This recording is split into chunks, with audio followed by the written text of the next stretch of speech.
2 تا خواهرن.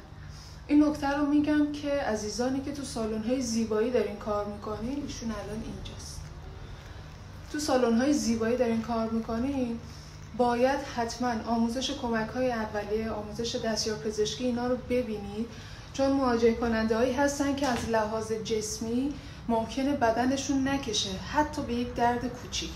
برای ایشون مراجعه کننده عزیزم من حتی بی‌حسی نزدم، فقط اصلاح کلوید بود با یک درد متوسط، دردی که خیلی ها اصلا میشینن و ریلکس من کارشون انجام میدم و میرن. ایشون با همون درد کوچیک یه حالت تشنج بهشون دست داد و از حال رفتن.